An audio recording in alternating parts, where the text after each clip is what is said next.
Hey guys, tonight we begin with the extraordinary life of a warrior woman. Not a queen, not a myth, but a Viking Shieldmaiden. Fierce, battle-trained, and feared by enemies across the North Sea, she was the embodiment of Norse grit and feminine power. So before you get comfortable, take a moment to like the video and subscribe, but only if you genuinely enjoy what I do here. And let me know in the comments where you're tuning in from and what time it is. It's always fascinating to see who's joining us from around the world. Now dim the lights, maybe turn on a fan for that soft background hum, and let's ease into tonight's journey together. You enter the world in the dead of winter, because of course you do. The fire's barely lit, the midwife's drunk on honeymead, and the longhouse smells like smoke, wet fur, and boiled cabbage. Your mother is lying on a pile of wool blankets that haven't been washed since last harvest, gripping a wooden spoon like it's a weapon, which, to be fair, it often is. You don't cry, you roar. The midwife flinches. Your father, who's seen 3 raids and 1 troll, or so he claims, looks at you and mutters, "She's going to be trouble." The rest of the village nods like this is a diagnosis. You're a girl, which means your life is already a gamble. You're either going to die young, get married off, or, if you're lucky and just scary enough, you'll skip all that and earn the title that most girls only hear about in sagas, Shieldmaiden. Your crib is a reused goat trough. You share it with a wool scrap, a carved owl, and possibly a spider named Hilda, who refuses to move out. There are no lullabies, just loud men snoring and someone sharpening an axe in the corner. Every few minutes a hound walks by and licks your forehead. This is the Viking version of a baby monitor. Your family consists of 2 brothers who already smell like war, a grandmother who talks to ghosts, and an aunt who's been married 3 times. All to men who mysteriously died during training accidents. You're the 4th girl born this year, and the only one who didn't arrive screaming. You arrived glaring. Your name is chosen based on 2 things: how loud you were, and which ancestor hasn't had a baby named after them in a while. You end up with something like Freyhus or Brynhild, which translates loosely to "May the gods have mercy on anyone who insults her." You survive your first night, which is more than many can say. The fire keeps you warm, the milk is fresh, the lice arrive promptly. By the end of the week, the village is already calling you the loud one. Someone carves you a wooden dagger for teething. You don't chew on it. You practice your grip. You're 2 years old, teething, and dangerously mobile. The world is your battlefield, and your first weapon is a sheep bone. Viking childhood is not gentle. There are no plush toys, no pacifiers, no safety rails. What you get is whatever didn't make it into the stew pot. Your favorite toy is a carved wooden horse with 1 leg missing and bite marks from 3 cousins. You also have a ball made of pig bladder and a stick, which you use interchangeably as a wand, sword, and disciplinary tool on anything smaller than you. Your playground is the mud outside the longhouse, which you share with livestock and future trauma. There is no such thing as childproof. Everything is sharp, flammable, or edible, and sometimes all 3. You once swallowed a fish hook. The village cheered when it came back out. Games are simple and brutal. Catch the chicken ends in scratches.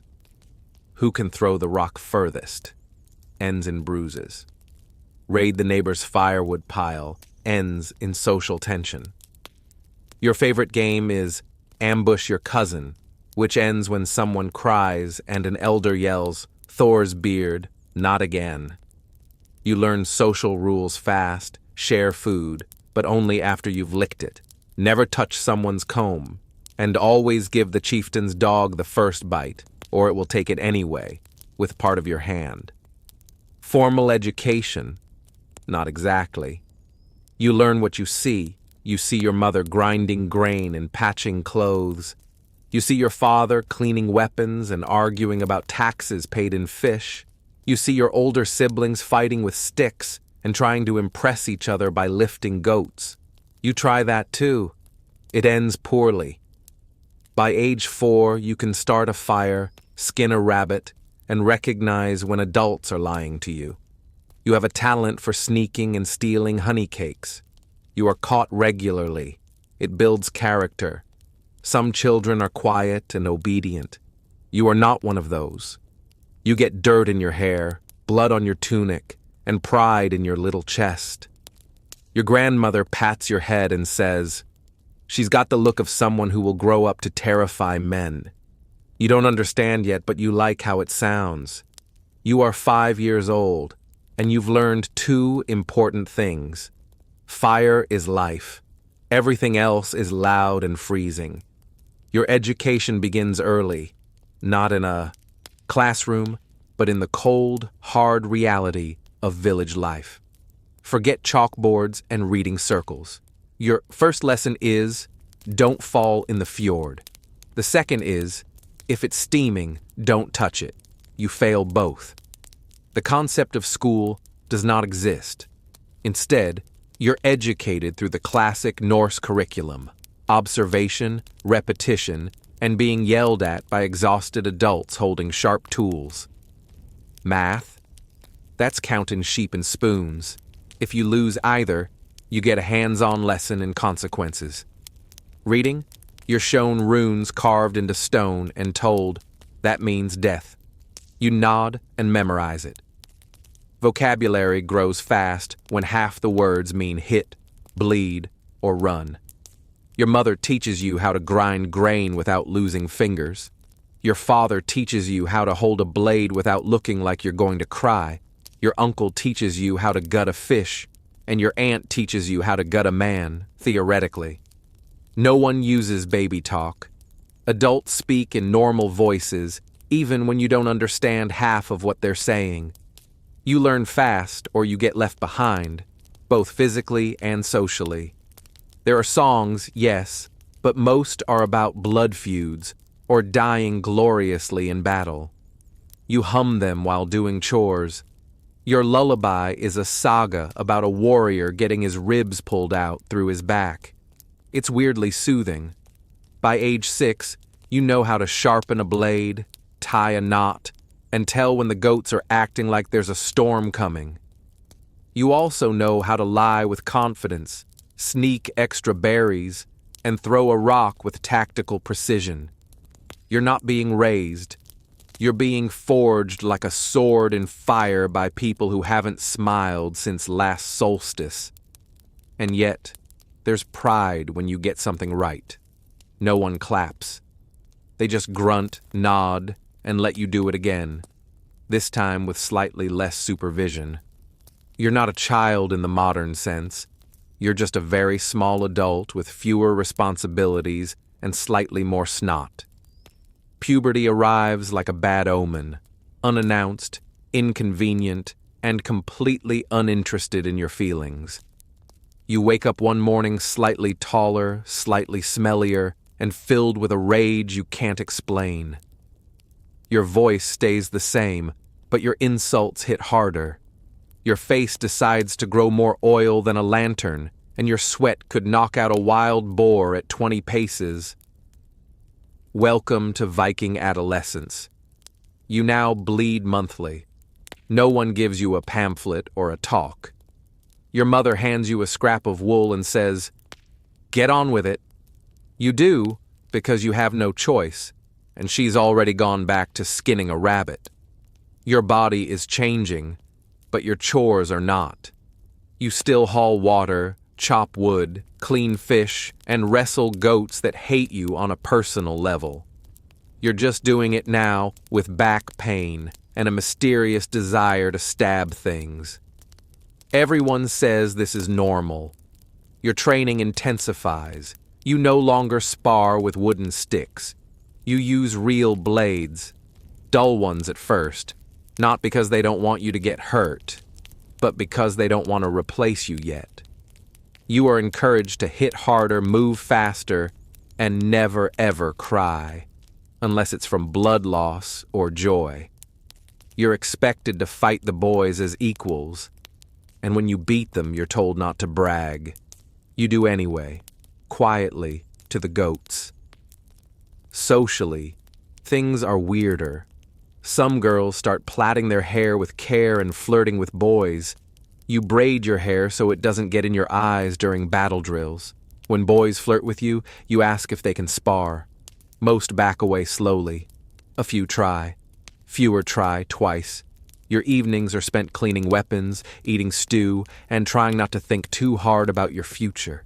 You don't dream of weddings or silk tunics. You dream of standing in a shield wall, shoulder to shoulder with warriors who don't ask if you're sure you're strong enough. You haven't earned your place yet, but you're close. And when you catch your reflection in the blacksmith's shield, eyes fierce, hair wild, arms bruised, you don't see a girl anymore. You see a threat. You turn 12, which in Viking years means you're now considered almost an adult, and just old enough to ruin your own life with steel. On your birthday, your father hands you a gift. It's long, wrapped in cloth, heavy and cold. You unwrap it carefully, expecting a broom or maybe a loaf of dry bread. Instead, it's an axe.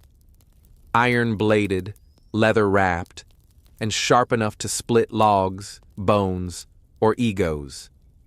You name it immediately. Not because you're sentimental, but because it feels like you should fear it a little less if you treat it like a friend. You choose something appropriately terrifying, like wolf biter or mittens. You go outside to try it. Your first swing misses the target completely and nearly takes out the fence. Your second swing hits your own foot. You don't cry. You just sit there, bleeding quietly, wondering if this counts as a rite of passage or just a bad idea with a metal edge.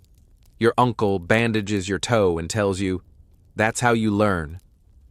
Then he laughs and offers you a pig's ear. You decline with dignity. The next few weeks are full of trial and error, mostly error. You practice on logs, hay dummies, and occasionally the training post, which now leans slightly from all the off-center hits. Your form improves. Your confidence grows. Your foot still throbs. You learn how to oil the handle, how to sharpen the blade, and how to swing without twisting your back like an old drunk trying to dance. You train until your hands blister, then train more until the blisters turn into calluses. Sometimes you train alone, sometimes with your cousin, who is 2 years older and insists on spinning in circles before each strike, like he's performing for gods who are definitely not watching. One day, you block a blow, counterattack, and land a clean hit on your opponent's ribs. They drop their weapon and wheeze something about seeing stars. You don't gloat. Much. That night, you lay your axe beside your bed. Not for decoration, not for tradition, but just in case someone breaks in and mistakes you for anything other than a problem. You're not just learning how to fight. You're learning that you were built for it. It starts, like most bad ideas, with someone opening their mouth. You're at training, holding your axe, and minding your own business, when a boy, taller than you, cockier than necessary, and freshly smug from winning a sparring match, looks at you and says, "Are you sure you want to fight? You don't want to break a nail." You don't respond, not verbally. Instead, you step into the ring, nod to the instructor, and get ready. The boy smirks. He's already half turned toward his cheering friends, one of whom whispers something that sounds like, "Go easy on her." You don't go easy on him. Your first hit is blocked. Your second grazes his shoulder. Your third lands square in the middle of his chest, knocking the wind out of him with a sound like a dying goose. He recovers quickly, swings wide, misses. You duck, sweep his legs, and take him down into the mud like you've been dreaming about this moment your entire life. He tries to rise. You plant your foot on his chest. Silence. The boys stop cheering. The instructor clears his throat. The goats watching from the edge of the field seem vaguely impressed. You step off, toss your braid back like a battle flag, and walk away without a word. The boy coughs, mutters something that might have been, "Good match," and limps off to tend to his bruised everything, especially his pride. Later, one of the elders pulls you aside. You brace for a scolding. Instead, they grunt and say, "Good footwork." Your mother gives you a nod.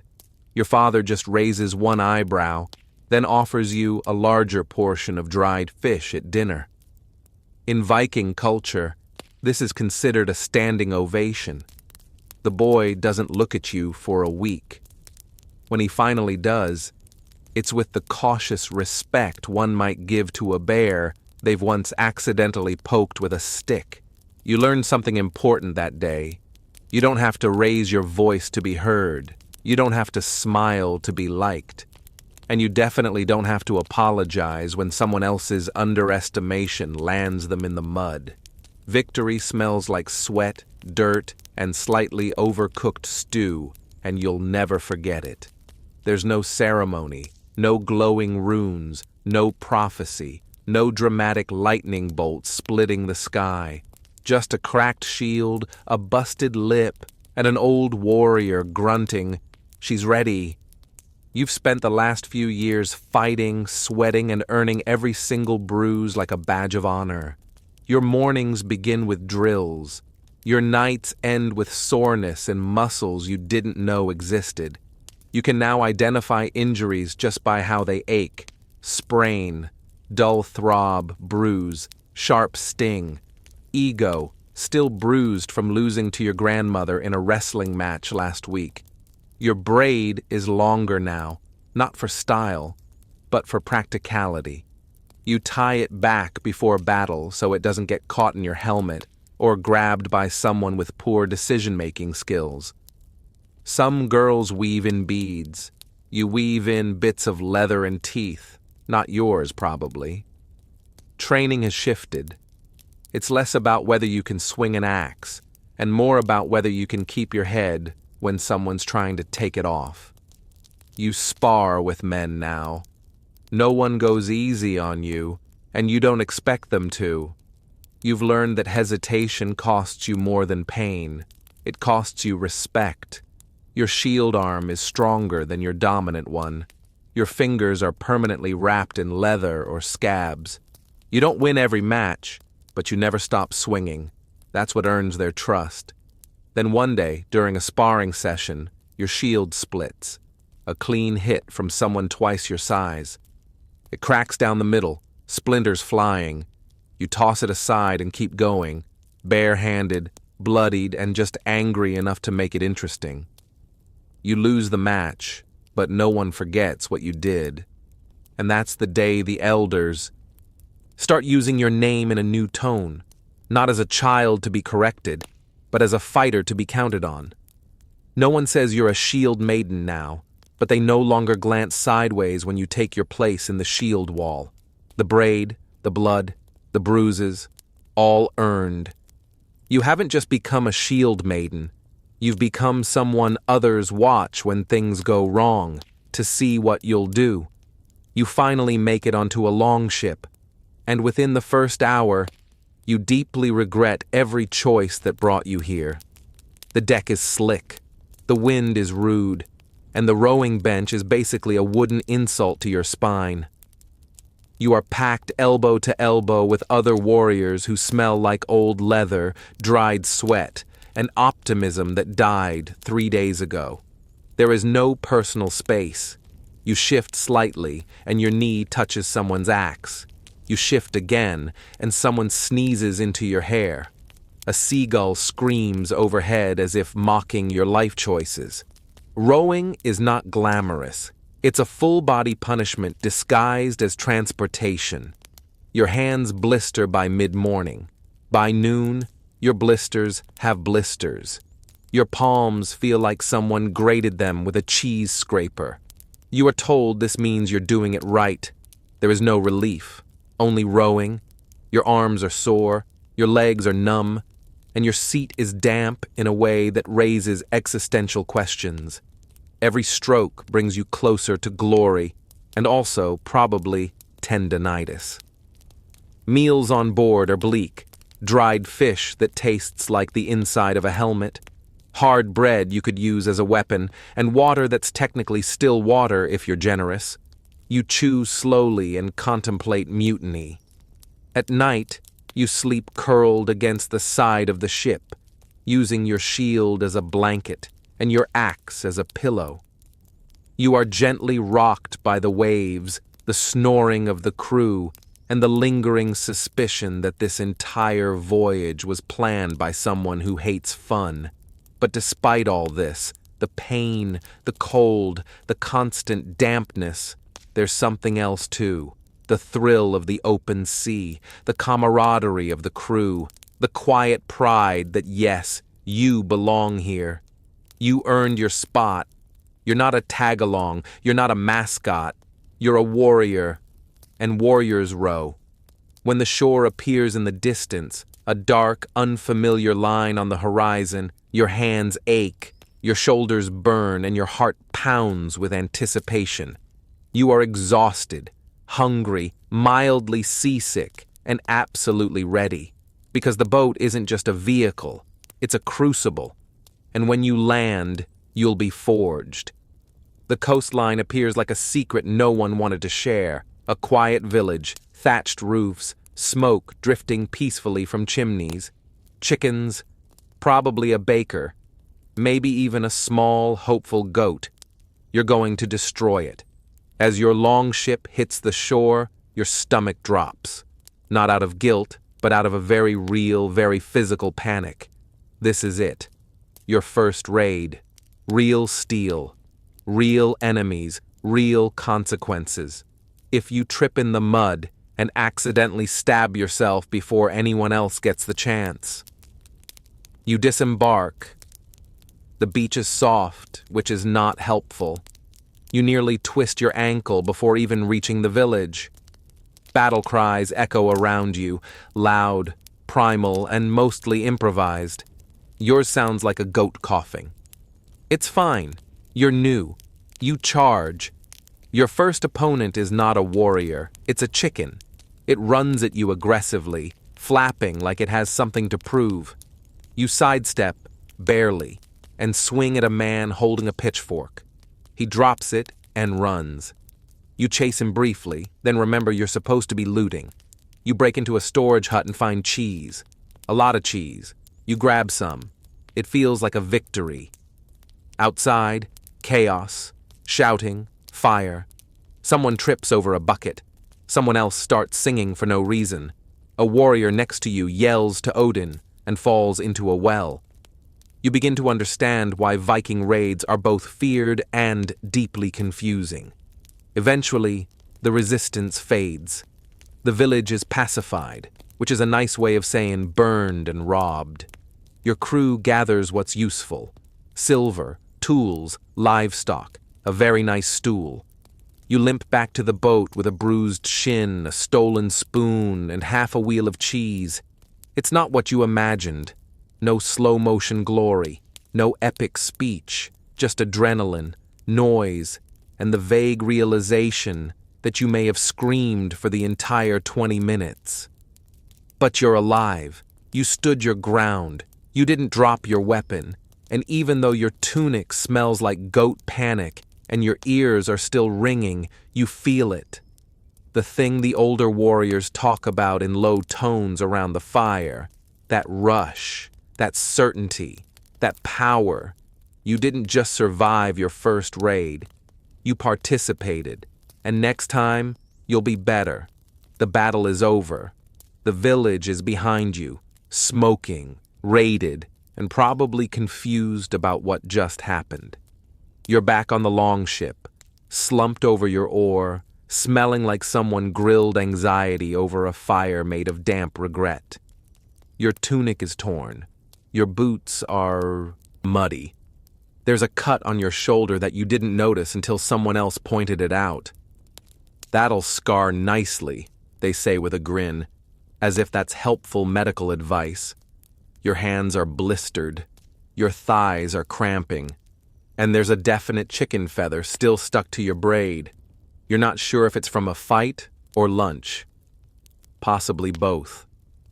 The row back is quieter. No one shouting. Just groaning, chewing, and the occasional sarcastic retelling of who tripped over what.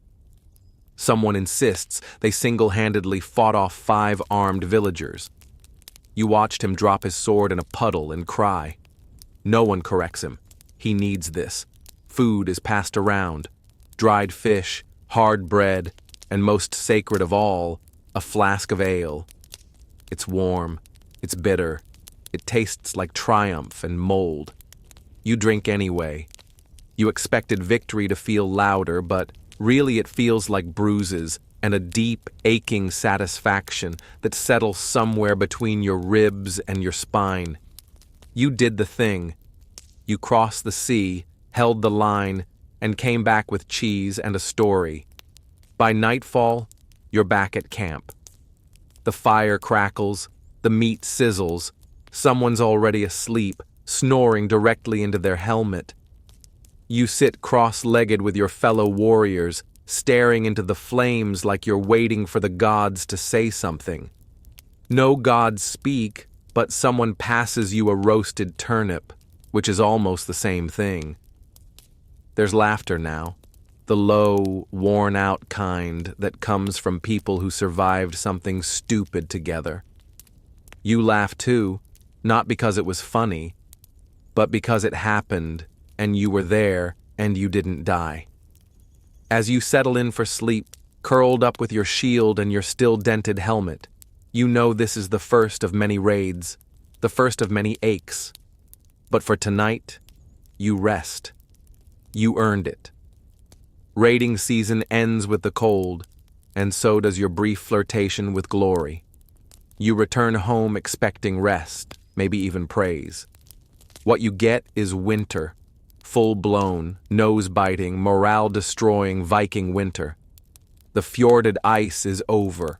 The longship is dragged inland and flipped upside down like a retired dragon.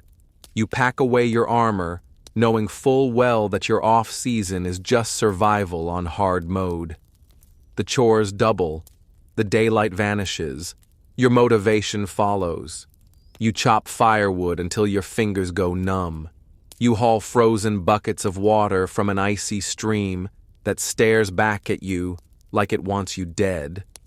The goats, who hate you on a spiritual level, now rely on you for warmth and hay. You don't like them, but you respect their stubbornness. They return the favor by screaming at 3 a.m. The food situation deteriorates immediately. Fresh meat becomes a distant memory. You now live on smoked fish, dried fish, and fish pickled in something that might also be cleaning vinegar. For variety, there's turnip mash. It doesn't help. You eat in silence, bundled in every layer you own. You smell like wool, damp fur, and regret. Your hair hasn't been fully dry in weeks. Your toes feel like strangers. Your shield collects dust. You polish it anyway, mostly to remember what happiness looked like. Your family is around constantly, too constantly. The longhouse is crowded, smoky, and filled with arguments about who keeps moving the firewood and why the stew smells like socks. You train outside in the snow just to get away, even if your fingers freeze to the sword hilt. And yet, something changes. You get stronger. You get colder, emotionally and physically. You start to appreciate silence. You stop noticing the smell of pickled everything. You endure. One morning, the snow begins to melt. You hear the first bird song in months, a shrill little thing that sounds like hope and a possible migraine. You walk to the fjord. The ice is cracking. Spring is coming. Raiding season will return. And when it does, you'll be ready. Angry, underfed, and itching for action. Winter tried. It didn't win. You survive winter, just barely. Your reward? Marriage proposals. They begin innocently enough. A local farmer's son shows up with a bundle of dried fish and a hopeful grin. He tells you that you'd make a strong wife. You respond by asking how well he can swing an axe. He says he doesn't do weapons. You say you don't do men who can't hold a blade. He leaves quickly. The next one tries harder. He brings you a gift, a comb carved from antler. You accept it politely, then use it to scratch your hound behind the ears. He never returns. Soon it becomes a trend. Young men arriving with tokens and nervous energy, hoping to tame the village's most eligible Shieldmaiden. The problem is, you don't want taming. You want raiding, sparring, and maybe the occasional feast where no one talks about goats. Your aunt says you should consider settling down. You tell her you'll settle down when your axe rusts. She mutters something about dying alone. You counter with dying gloriously, which frankly sounds better. One particularly bold suitor challenges you to a duel. He says it's tradition. You agree. He gets a bruise shaped like your shield and learns a valuable lesson about underestimating women who train in the snow for fun. Eventually, the offers stop. Word spreads. You're not interested. Not in being someone's wife, not in cooking stew every night, and definitely not in arguing about who gets the good fur blanket. You want more and less, all. At once, more battle, less small talk, more glory, less goats. To be clear, you're not against love. You've just never seen anyone who makes your heart beat faster than a war drum. And until you do, you're perfectly fine sharpening your axe in peace. Some of the village girls whisper that you're too proud. Some of the village boys whisper that they're terrified. Both are correct. You spend your evenings on the training field instead of weaving. You polish your blade instead of planning a wedding. And you sleep with your axe beside you. Not out of loneliness, but because it's the only companion that never talks back. You've fought before. Raids, skirmishes, petty clan feuds over goats and insults. But this is war. It starts before dawn, with the kind of silence that feels like the earth holding its breath. The enemy is no distant village of scared farmers. These are warriors, armed, armored, and already sharpening their blades with your name in mind. You don't get a stirring speech, just your chieftain muttering, "Don't die stupid," and walking off to tie his boots. You nod. That sounds about right. You stand in the shield wall, shoulder to shoulder with people you fought beside and occasionally insulted around the cook fire. Your shield feels heavier today. So does your breathing. Someone nearby throws up. Someone else sings. And then it begins. The first clash is chaos. Shields slam. Swords scream. Someone dies. Probably more than one someone. You block, swing, duck, stab, repeat. It's not strategy, it's survival at the speed of panic. Your shield cracks. You switch to your axe. Your axe breaks. You pick up a spear that's been dropped by a man who no longer needs it. You lose track of time. You forget what language you're shouting in. You only know your feet hurt and your arms don't stop moving. At some point, you fall. Not dramatically, just a stumble. You land in the mud next to a corpse that looks a lot like someone you knew. You can't hear anything but the thudding of your heart and the distant roar of battle. A shadow looms. You roll. A blade misses you by a hair. You grab a rock. You use it. It works. Somehow. When it's over, truly over, the field is quiet again. Except now it's not Earth holding its breath. It's the dead who won't breathe again. You sit there, covered in blood that isn't entirely yours, trying to remember how to feel things like fear or pride or even hunger. A bird lands nearby and immediately regrets it. You survived. You shouldn't have. But you did. And when someone asks you how, you'll shrug and say, "Didn't have anything better to do." Which is true, but also not the whole story. After the battle, things change. You're still you. Same boots, same axe, same mysterious stew stain on your cloak that refuses to leave. But people look at you differently now. Not just like a fighter, like a story. Someone starts calling you the one who wouldn't die. Another calls you Goat Hammer, which is less flattering but gains traction because of one unfortunate incident involving a fleeing enemy and a nearby goat. You don't bother correcting them. Let them talk. The truth is messier and less interesting. When you walk through the village now, people move. Not away, just aside, like they're not sure if you're going to ask for help or issue a challenge. You nod politely. They nod back, very cautiously. Children whisper your name and dare each other to poke your shield while you're not looking. They never succeed. You once caught a boy mid-sneak and handed him your axe. He froze. You said nothing. He returned it and fled. You haven't seen him since. Smart kid. Warriors now ask for your opinion before a raid, not just out of politeness, but because you've been there, done that, and came back with more scars than excuses. You're no longer that loud girl who hits hard. You're a veteran, a problem solver, a cautionary tale with a great arm swing. Strangers know your name, or at least something close to it. A visiting merchant bows too deeply and calls you Mistress of Blades. You correct him by spitting into a bucket and asking if he brought better cheese this time. He nods so quickly he almost faints. At night, around the fire, you hear your own story told back to you, slightly wrong, heavily dramatized, and with new details involving thunder, a glowing raven, and a berserker kiss. You say nothing. It's funnier that way. You didn't ask for fame. You certainly didn't smile for it. But now that it's here, you carry it like your shield, well worn, slightly dented, and always ready. You used to wonder if people would take you seriously. Now you wonder if they'll stop shaking long enough to actually speak. You're not the youngest anymore.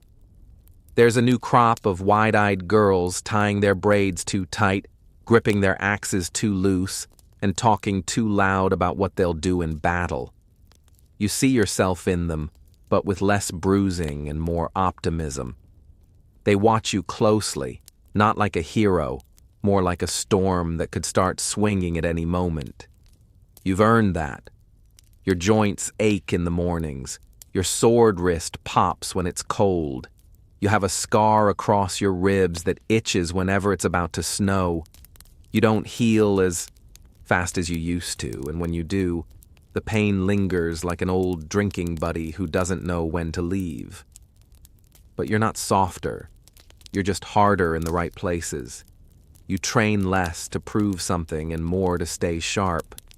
You eat slower, sleep lighter, speak only when there's something worth saying, which means half the longhouse still hasn't heard your voice. When younger Shieldmaidens ask how to win their first fight, you say, "Don't die." When they ask how to make someone respect them, you say, "Break their nose, then help them up." And when they ask when it stops being terrifying, you tell the truth. It doesn't.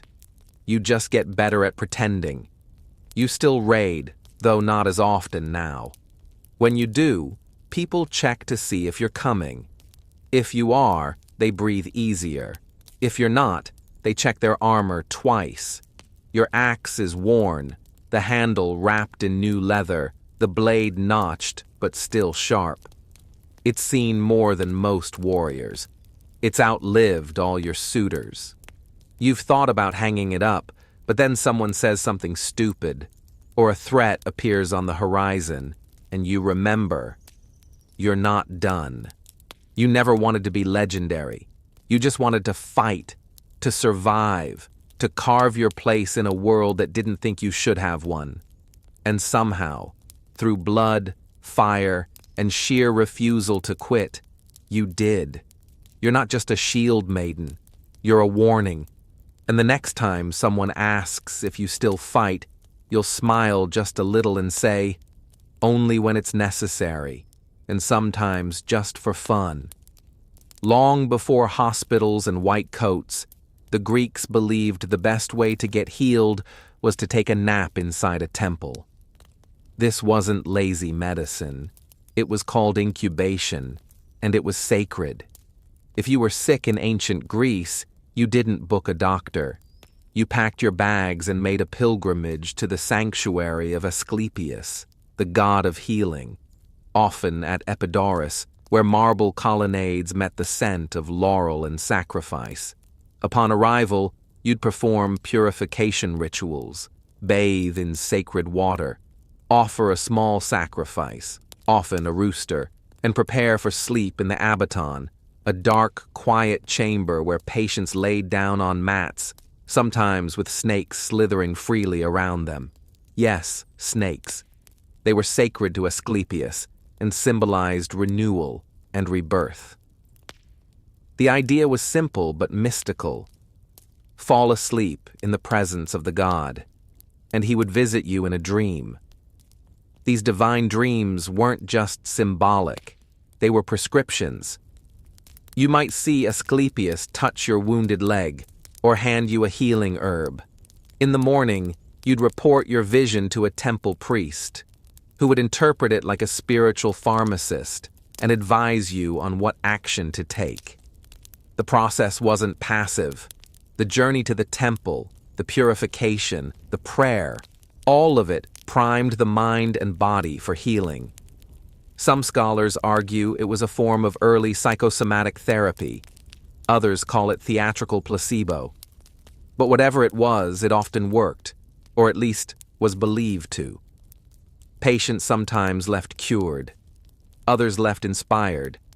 But almost all of them left with a story. And the temples proudly displayed these tales inscribed in stone. Testimonies of restored sight, healed limbs, and divine interventions. Not clinical trials, sure, but compelling testimonials, written in marble. The ritual blurred the line between medicine and religion, dream and diagnosis. It was less about fighting symptoms, more about aligning with divine balance. Healing wasn't just about the body, it was a conversation with the cosmos.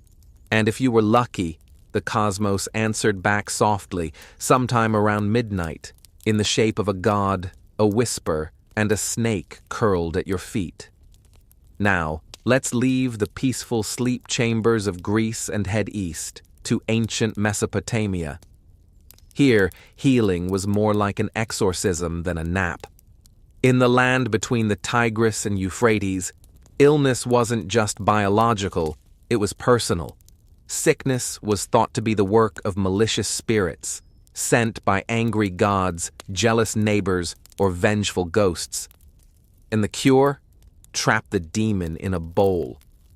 These so-called incantation bowls, also known as Babylonian demon bowls, were the Mesopotamian equivalent of spiritual bug zappers.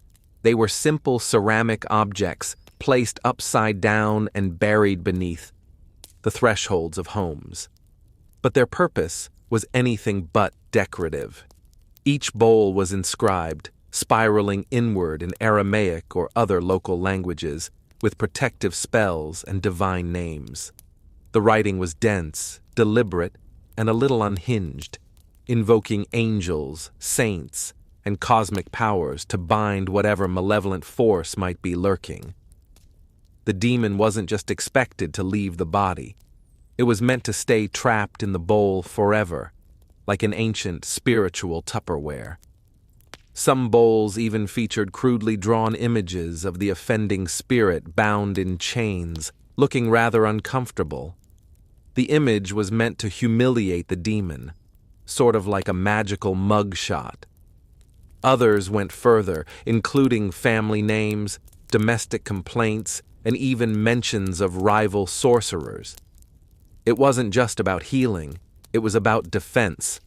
In a world of curses, evil eyes, and whispered spells, you needed spiritual insurance. These bowls were typically buried under doorways, thresholds, or the corners of homes. Why there? Because demons, much like nosy neighbors, are said to linger at the edges, waiting to slip in unnoticed. The bowls served as invisible bouncers, keeping the bad vibes out and the family intact. While modern medicine might scoff, the deeper logic is strangely relatable. These rituals externalized invisible threats, gave fear a name, a shape, and a container. And in doing so, they gave people a sense of control in a chaotic world. So next time you feel something's off and can't quite explain it, maybe check under your doormat. Who knows? There might still be a dusty bowl, silently doing its job, holding back the shadows with little more than ink, clay, and ancient Mesopotamian hope. While Mesopotamians were busy trapping demons in pottery, the ancient Egyptians turned to something more sensual: plants, perfumes, and potions. For them, healing wasn't just about restoring the body, it was about balance, harmony, and divine scent. And at the heart of this fragrant medical tradition was the blue lotus, a flower with hypnotic power and spiritual prestige. The blue lotus wasn't just beautiful, it was intoxicating, literally. Soaked in wine or infused into salves, it was used to induce mild euphoria and ease pain, grief, or spiritual distress. Ancient paintings show partygoers clutching lotus blooms during feasts, priests offering them in temples, and even mummies buried with them. The flower was thought to connect the living with the divine, opening the mind to healing dreams and sacred visions. But lotus wasn't the only tool in the Egyptian medical chest. Far from it. Egyptian medicine was a dazzling mix of the empirical and the esoteric. They cataloged over 800 remedies in texts like the Eber's Papyrus, a 20-meter scroll filled with everything from crocodile dung suppositories, yes, really, to honey-based wound dressings. Some of these treatments were surprisingly effective, especially the ones involving garlic, frankincense, and myrrh, all known today for their antimicrobial properties. Others were more spiritual than scientific. One common remedy for toothache involved placing a cooked mouse on the sore spot. Another involved chanting spells to drive out illness as if it were a disobedient servant. The line between prayer and prescription was thin, and doctors, called SWNW, often doubled as priests. The temples themselves acted like hospitals. The sick would come to be treated with a combination of poultices, incantations, and offerings to deities like Sekhmet, the lion-headed goddess of plagues. If you recovered, great. If you didn't, well, perhaps the gods were testing your resolve. But make no mistake, Egyptians weren't blindly magical in their approach. They performed surgical procedures, set bones, and drained abscesses. They even understood the pulse and examined urine to diagnose illness. In fact, some Greek physicians like Hippocrates and Galen later borrowed heavily from Egyptian methods. Still, the rituals always lingered, because in Egypt, healing wasn't just a physical process, it was a sacred act, a way of aligning the flesh with the eternal. And sometimes, all it took was a flower, a spell, and a little bit of faith wrapped in linen. While the Egyptians were wrapping the sick in scented oils, far to the north in Siberia and across the indigenous Americas, healing took on a different urgency, not treating the body, but retrieving the soul. Here, illness wasn't just a symptom, it was a sign that part of your spirit had wandered off, stolen, frightened, or misplaced, and the only person who could go get it back was the shaman. Shamans weren't doctors in the clinical sense. They were intermediaries, part priest, part healer, part cosmic travel agent. Their healing rituals could involve hours or even days of drumming, chanting, fasting, and hallucination.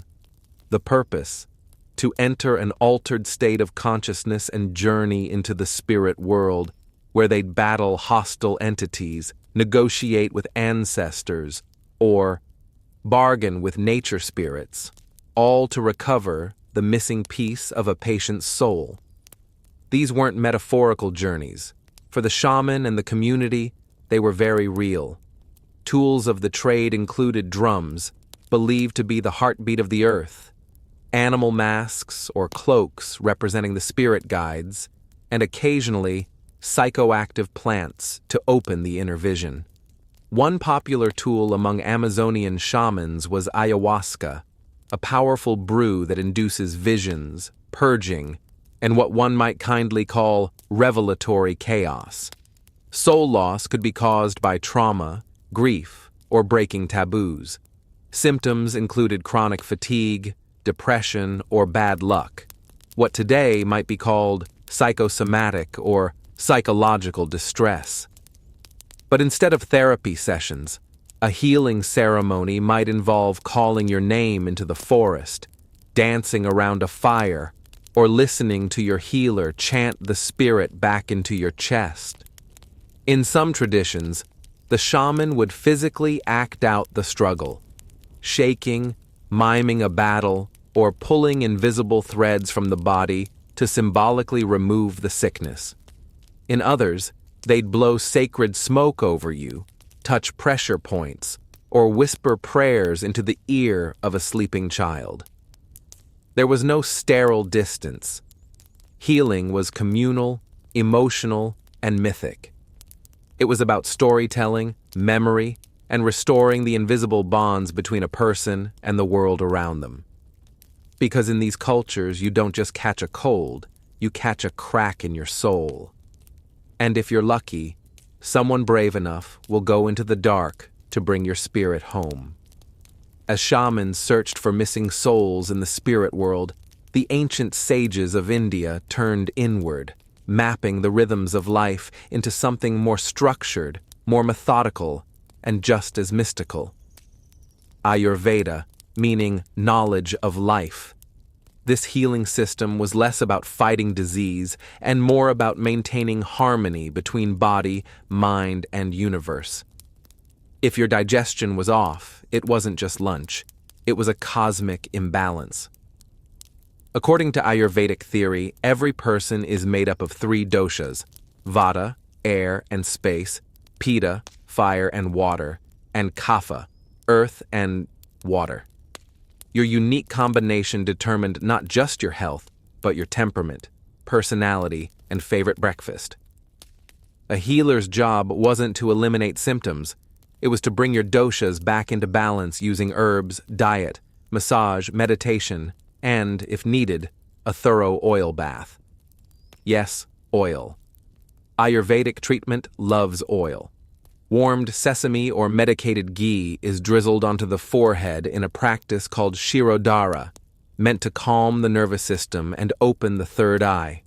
Other therapies involve full-body oil massages, detoxifying enemas, herbal smoking, and even induced vomiting, called vamana, which sounds brutal, but was considered deeply purifying. But this wasn't just a set of folk cures. Ayurvedic texts like the Karaka Samhita, dating back to at least the 1st millennium BCE, outlined detailed anatomical theories, surgical techniques, and philosophical foundations. Ancient Ayurvedic practitioners were trained observers, diagnosing disease by examining the pulse, tongue, eyes, and even the patient's voice. Still, the spiritual aspect was never far behind. Health was considered a moral state as much as a physical one. Greed, anger, or excess desire could disrupt the doshas just as easily as spoiled yogurt. Meditation, chanting, breath control, pranayama, these weren't just spiritual practices, they were daily medicine. And then, of course, there were the herbs. Turmeric for inflammation, ashwagandha for vitality, neem for purification. Each plant wasn't just a remedy, it had personality, energy, and a story often linked to gods, saints, or cosmic events. In short, Ayurveda didn't see illness as a random misfortune. It saw it as a message, a whisper from within that something had drifted off balance. The cure wasn't war on disease, it was realignment, harmony, a nudge back to the sacred rhythm of life, preferably with warm oil. Lots of it. While India focused on balancing the doshas, ancient China developed its own intricate system built on a similar concept of harmony, the flow of energy, or qi, pronounced qi. In traditional Chinese medicine, TCM, illness wasn't just the presence of disease, it was the blockage or misdirection of life force. Think of qi as a kind of invisible river flowing through your body. When it stagnates, floods, or dries up, things go wrong. When it flows freely, health is restored. At the center of this worldview were two guiding principles: yin and yang, the complementary forces of cold and hot, dark and light, passive and active. A good healer didn't just identify what was wrong. They asked, which element is overbearing? Which one is missing? Are you too much fire? Not enough water? Is your spleen holding a grudge? Practitioners examined your tongue, listened to your voice, and took your pulse, not once, but at several spots, each corresponding to different organs. Your liver might be angry, your kidney might be fearful.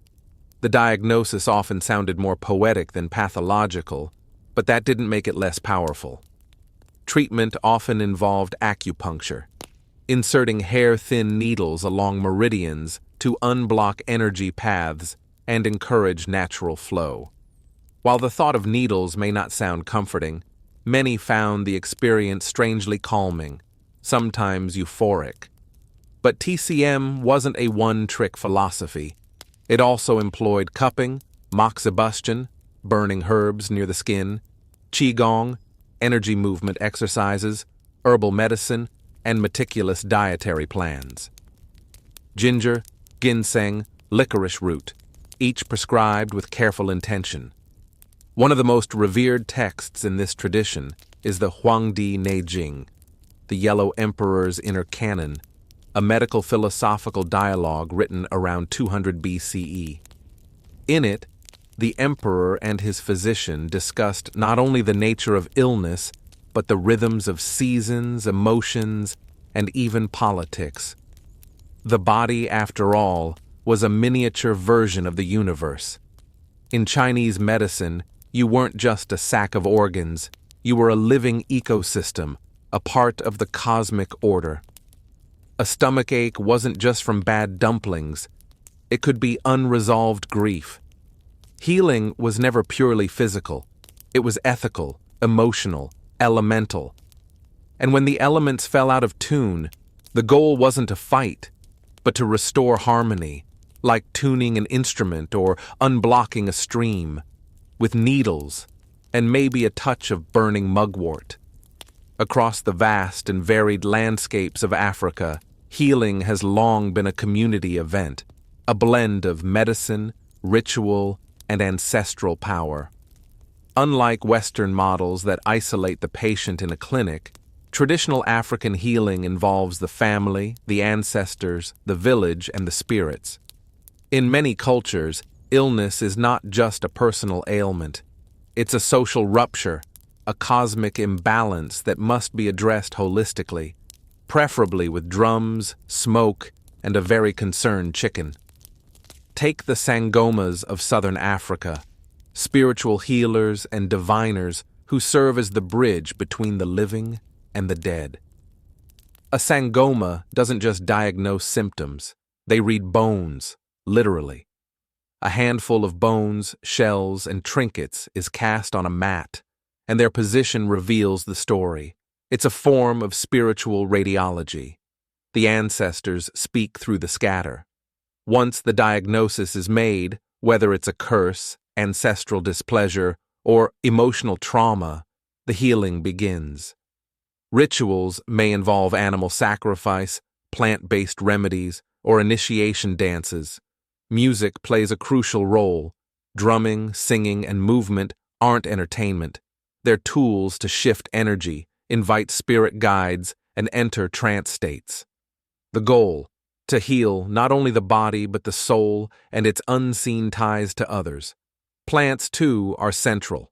Traditional healers, known as herbalists or inyanga, maintain deep knowledge of local flora, roots, barks, leaves that treat infections, fever, infertility, or pain. Some herbs are boiled into teas, others are burned, rubbed into skin, or consumed in complex brews during rituals. This isn't casual foraging. It's a sophisticated pharmacy passed down through generations, often protected through secrecy and spiritual initiation. Illness might also come from violating taboos or social norms, failing to honor elders, speaking ill of a spirit, or stepping over the wrong grave. So healing isn't just medical, it's moral. You may need to confess, apologize, or undergo purification. And yes, this might involve chicken blood, sacred ash, or a very awkward family meeting. The deeper idea is clear.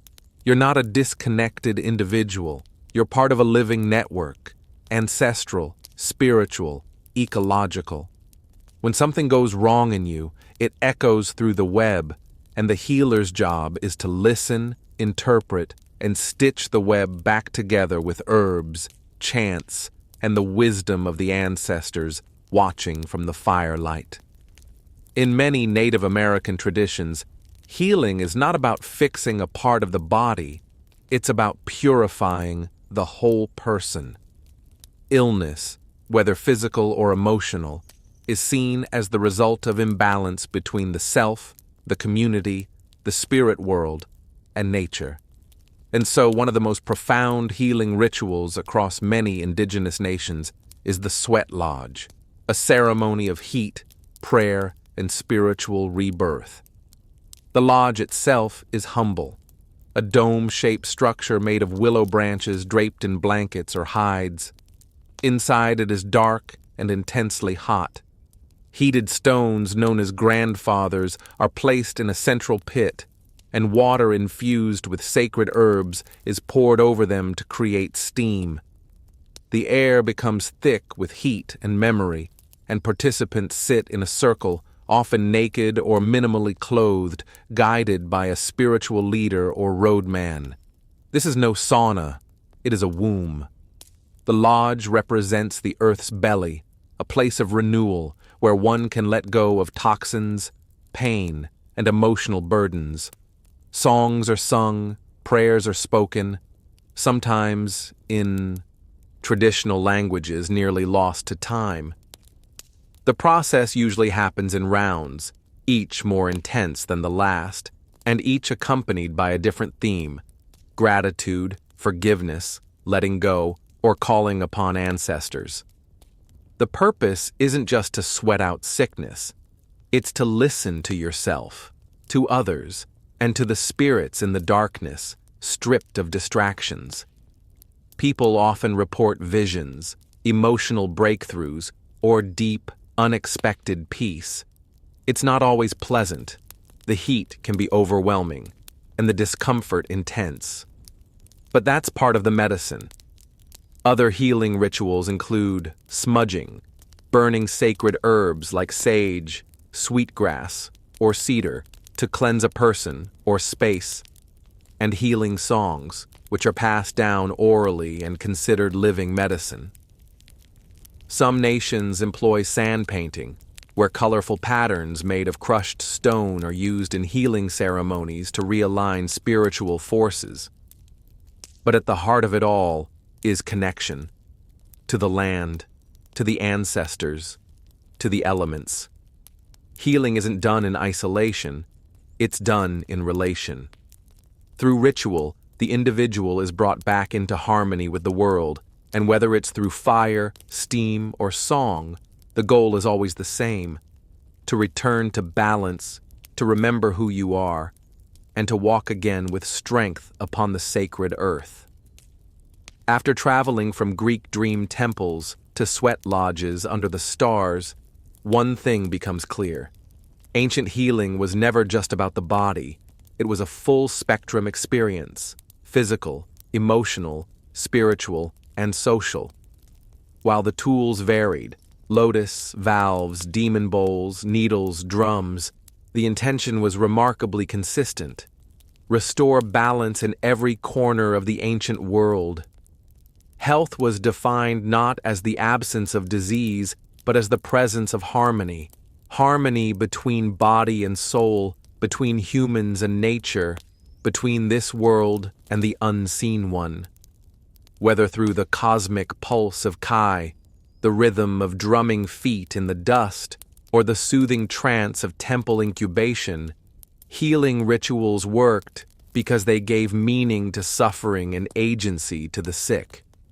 They also recognized something modern medicine often forgets: humans are meaning-making creatures.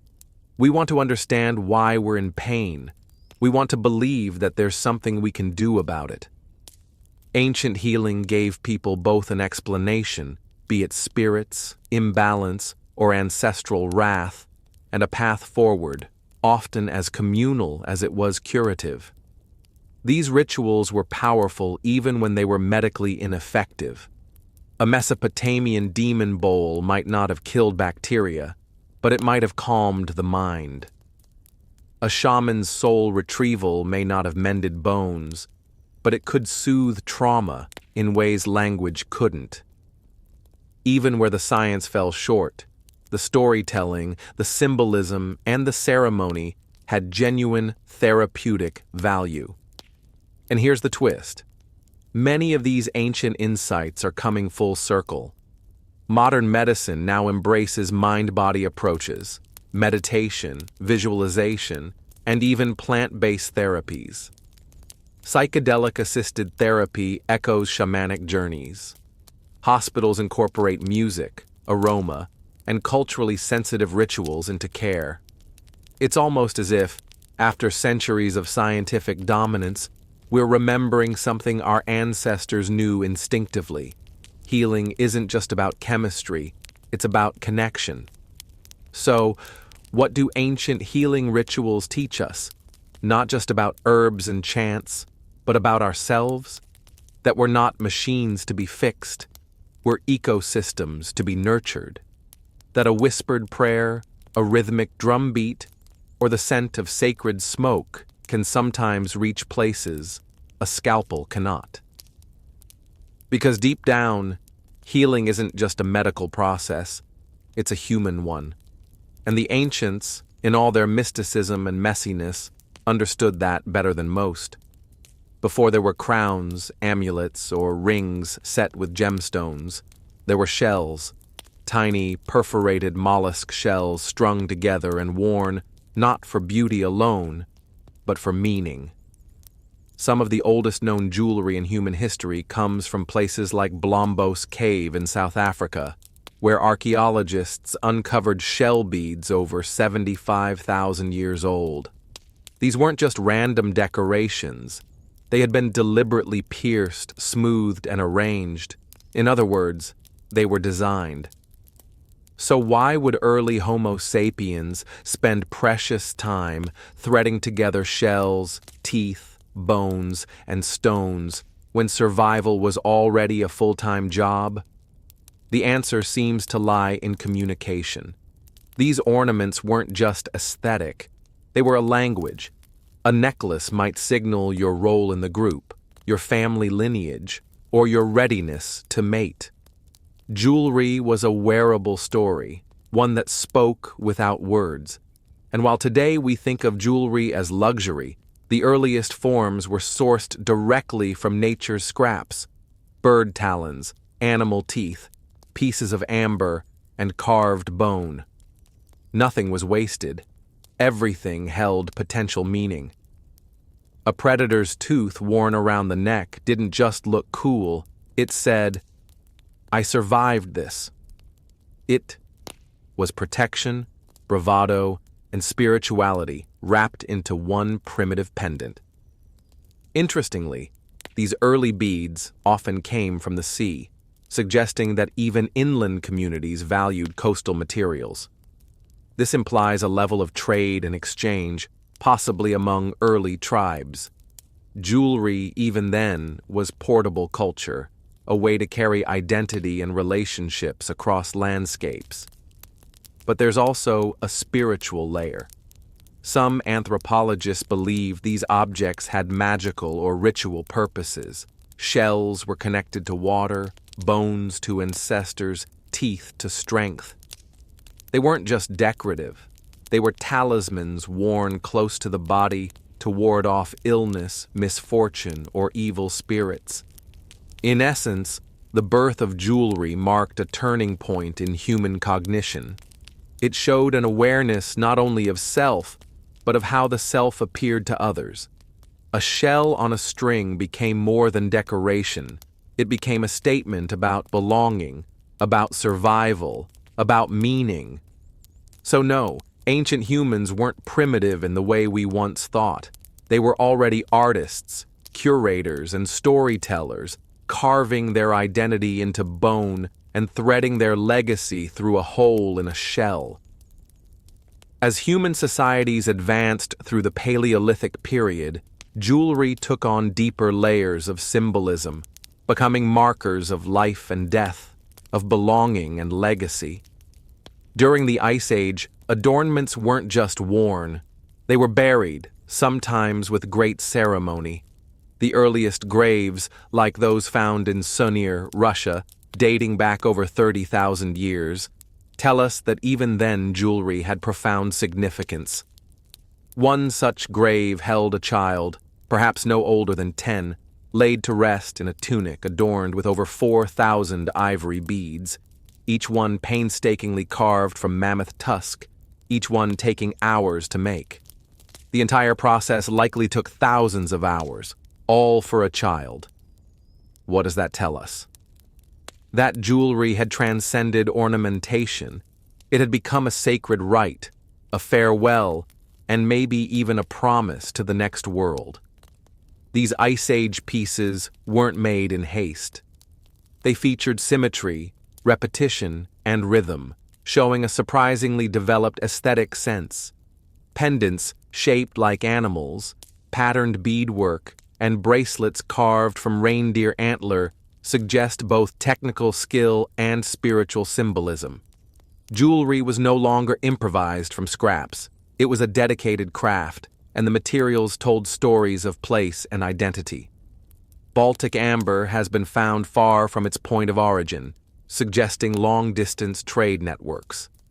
Jet A, black fossilized wood, was prized for its deep luster and was used in mourning jewelry even millennia later. In some cultures, red ochre, a pigment resembling blood, was used to dye beads or burial garments, perhaps as a symbolic link to life force or rebirth. Jewelry during this period likely signaled social status too: who you were, where you belonged, how much labor your group was willing to invest in your decoration. These all mattered. A person buried with elaborate adornment was being honored, elevated. Perhaps they were a leader, a shaman, or simply deeply loved. And of course, there's the possibility that some jewelry served as love tokens, clan symbols, or coming-of-age markers. But without written records, these remain educated guesses, stitched together from excavation sites and careful analysis. Still, what remains is striking. Even amid ice, danger, and survival struggles, humans took the time to create and wear beauty. Jewelry even then was a quiet rebellion against the cold indifference of nature, a declaration that life and identity mattered. As humanity moved into the Neolithic and Bronze Age, jewelry evolved from tribal expression into tools of power and protection. Amulets, pendants, and charms were no longer just aesthetic. They were infused with intention, magic, and the divine. These small objects bridged the gap between the human and the supernatural, offering protection from curses, disease, and bad luck, or so people believed. In ancient Egypt, the use of jewelry as amulet reached new levels of complexity. Scarabs, ankhs, and the Eye of Horus weren't just pretty shapes, they were spiritual armor. The scarab, representing rebirth and transformation, was often buried with the dead to ensure safe passage into the afterlife. Children wore fish-shaped amulets to ward off drowning. Pharaohs were buried with gold jewelry shaped like cobras and falcons, invoking gods to guard them even in death. Materials mattered. Gold wasn't just precious, it was considered imperishable, associated with the flesh of the gods. Lapis lazuli, with its deep celestial blue, was thought to grant vision into the divine. Turquoise, carnelian, and faience each had symbolic value. Jewelry became a way of coding cosmic ideas into wearable personal items. In Mesopotamia, similar beliefs thrived. Cylinder seals carved with protective deities were worn on the body or around the neck. Beads carved with sacred symbols were believed to repel disease and demonic influence. Even kings were often shown wearing heavy jewelry, bracelets, collars, earrings, not just for wealth display but for spiritual defense. The ancient Greeks, too, adopted amulets for protection. Soldiers carried engraved gemstones featuring gods or mythological beasts into battle, believing they'd grant strength or shield them from harm. One popular figure was Gorgonaion, the head of Medusa, worn to petrify evil itself. These amulets weren't just for the elite. Common people wore them too, sometimes in base metals or clay rather than gold, but the intention was the same. Whether around the neck, wrist, or sewn into clothing, jewelry became a daily interface with the divine. It served as medicine, shield, and whispered prayer. At its core, ancient jewelry had become a tool of survival, not in the physical sense, but spiritually and socially. It allowed humans to carry the gods with them, to turn fear into something wearable, and to face the uncertainty of life with beauty and a little borrowed power from the universe. As civilizations grew more stratified, jewelry evolved from sacred object into a visible marker of hierarchy. No longer just protective or symbolic, it now screamed, "I have power, I have wealth, and you don't." From Mesopotamian queens to Chinese emperors, jewelry became political, its gleam a reflection of divine favor and elite identity. In Sumer, one of the earliest cradles of civilization, archaeologists unearthed astonishing examples of elite adornment. In the royal tombs of Queen Puabi, buried around 2600 BCE, she was entombed in layers of gold and lapis lazuli, headpieces, necklaces, large gold earrings, and an elaborate beaded cape made from precious stones. Her death was a performance of wealth, but also a spiritual declaration. Her jewelry carried her authority into the afterlife. The ancient Egyptians took this to even greater heights. Pharaohs wore elaborate broad collars heavy with gold, turquoise, and enamel symbolizing divine kingship. Their crowns were inlaid with serpents, to signify protection and sovereignty.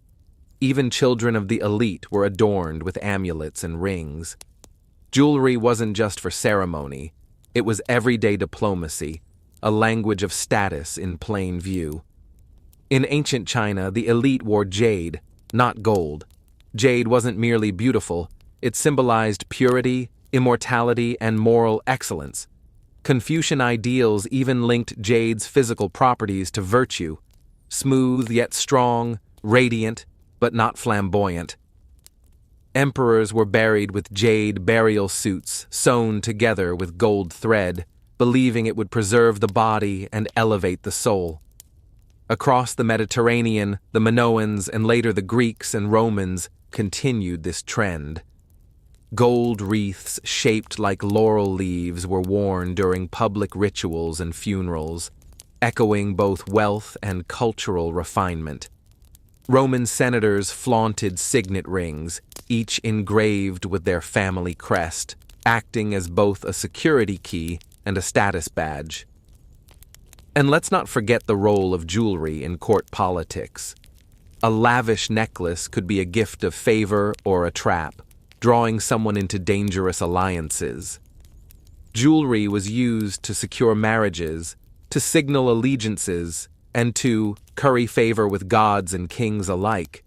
In short, by the time writing appeared, jewelry wasn't just decoration or magic, it was infrastructure.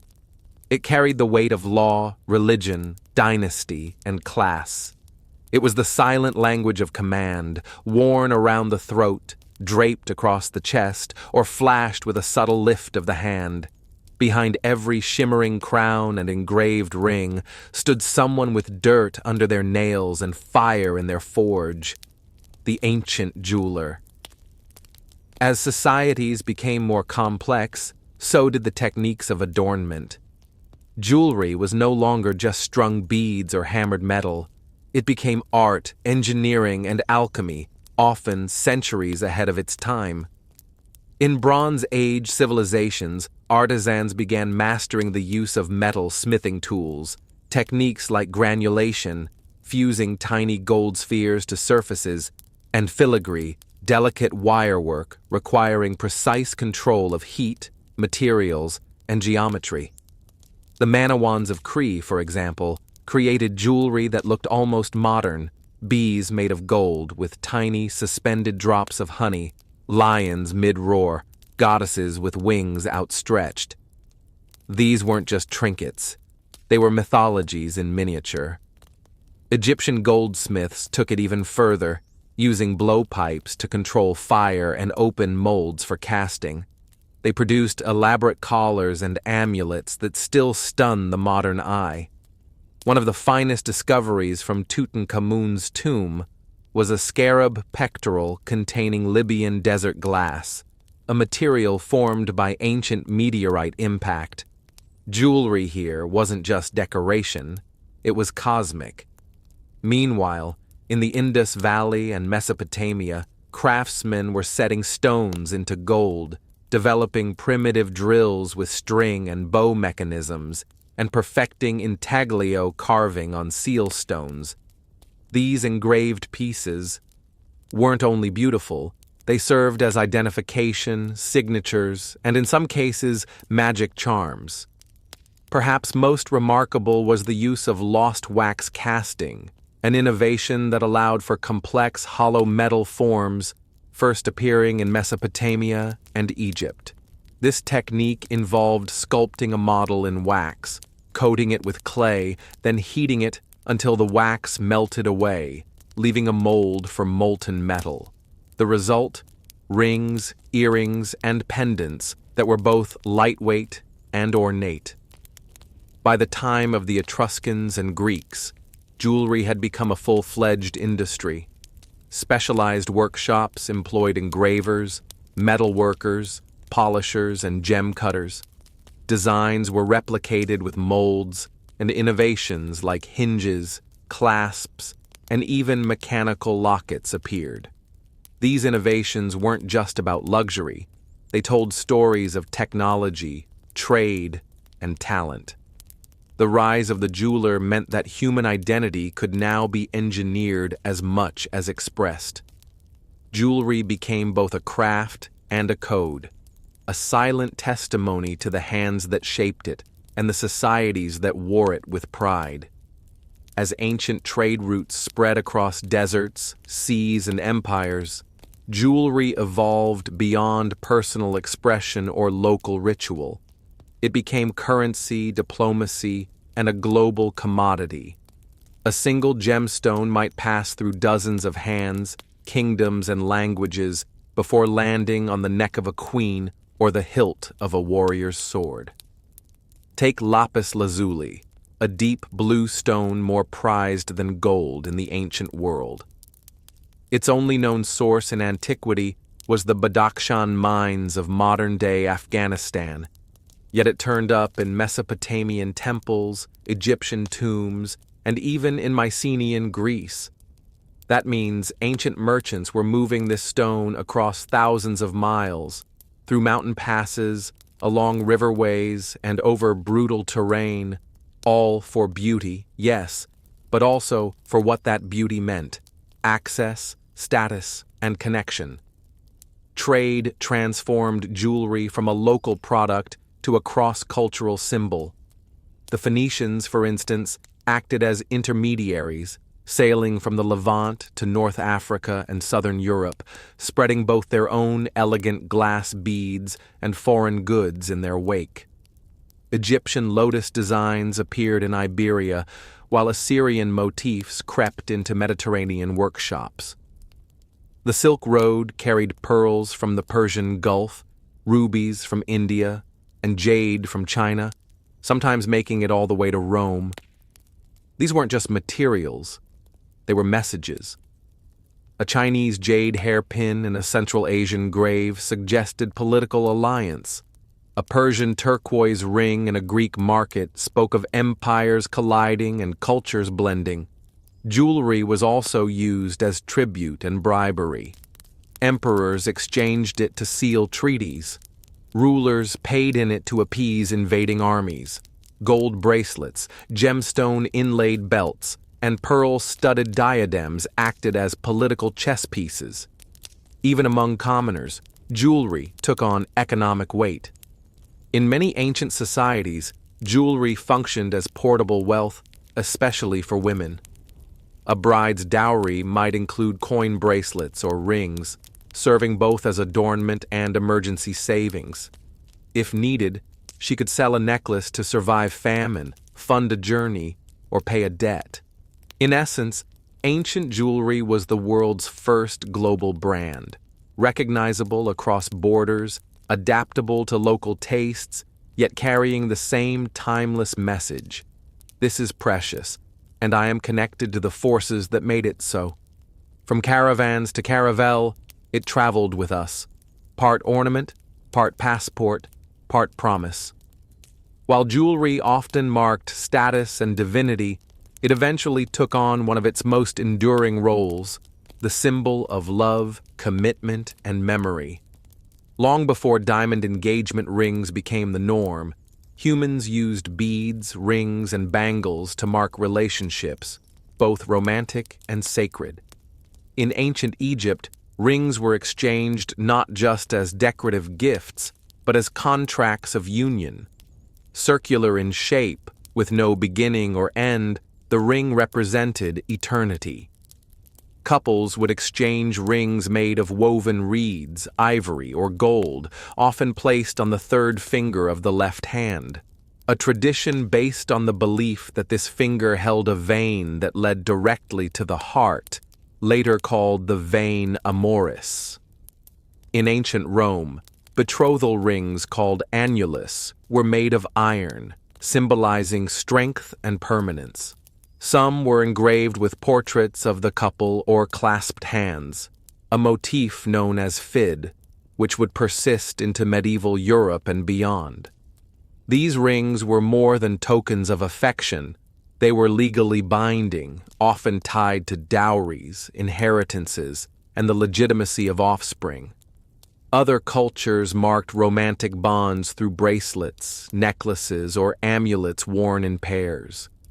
In some tribal societies, lovers exchanged matching talismans made from bone, tooth, or carved wood, items believed to remain spiritually linked no matter how far apart the wearers traveled.